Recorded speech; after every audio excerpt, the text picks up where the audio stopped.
have a panel of people who have asked to present. And again, please forgive me if I'm not pronouncing people's names correctly, but we have Ms. Nicola, Ms. Valerie Wolf, and Ms. Claudia Mullen. Are you all of New Orleans? Yes. Is that correct? Yes, that is correct. Thank you for making the effort to come up to speak to us today. Okay. I'm going to start. My name is Valerie Wolf. In listening to the testimony today, it all sounds really familiar.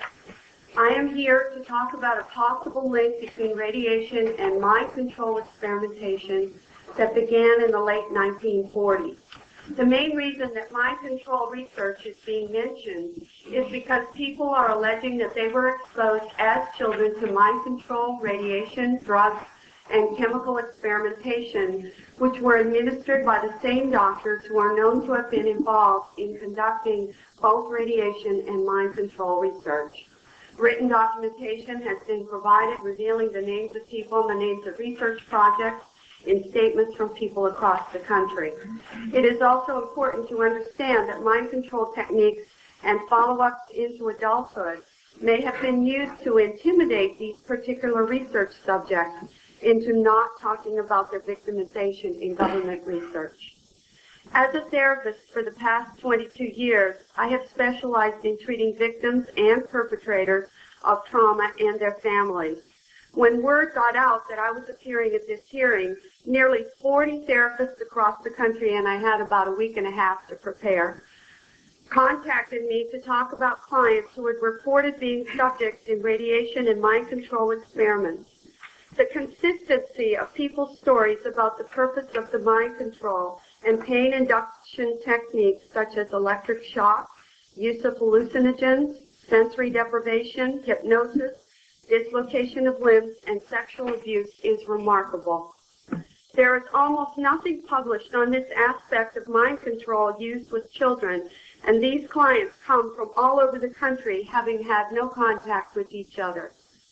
What was startling was that therapists reported many of these clients were also physically ill with autoimmune problems, thyroid problems, multiple sclerosis, and other muscle and connective tissue diseases, as well as mysterious ailments for which a diagnosis cannot be found.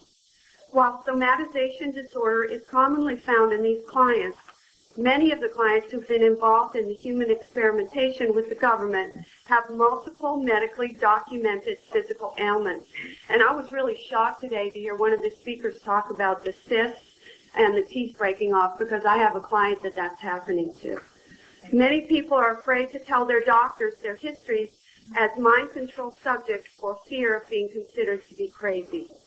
These clients have named some of the same people, particularly a Dr. Green, who was associated with clients' reports of childhood induction of pain, mind control techniques, and childhood sexual abuse.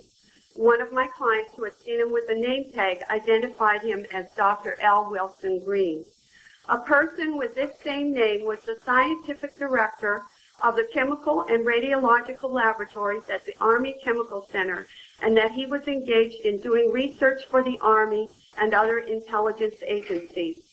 Other names that have come to light are Dr. Sidney Gottlieb and Dr. Martin Orn, who it is reported were also involved in radiation research. It needs to be made clear that people have remembered these names and events spontaneously, with free recall, and without the use of any memory retrieval techniques such as hypnosis. As much as possible, we have tried to verify the memories with family members, records, and experts in the field. Many attempts have been made through Freedom of Information Act filings to gain access to the mind control research documentation. These requests have generally been slowed down or denied, although some information has been obtained, which suggests that at least some of the information supplied by these clients is true. It is important that we obtain all of the information contained in the CIA and military files to verify or deny our clients' memories.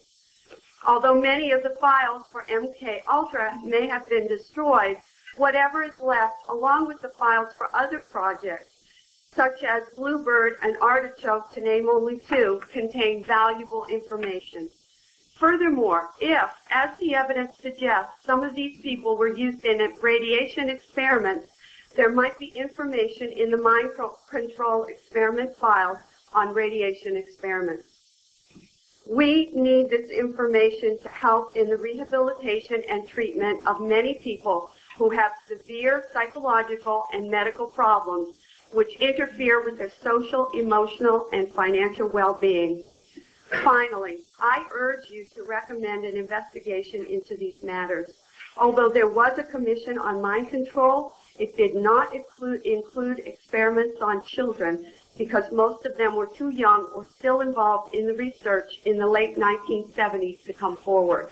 The only way to end the harassment and suffering of these people is to make public what has happened to them in the mind control experiments.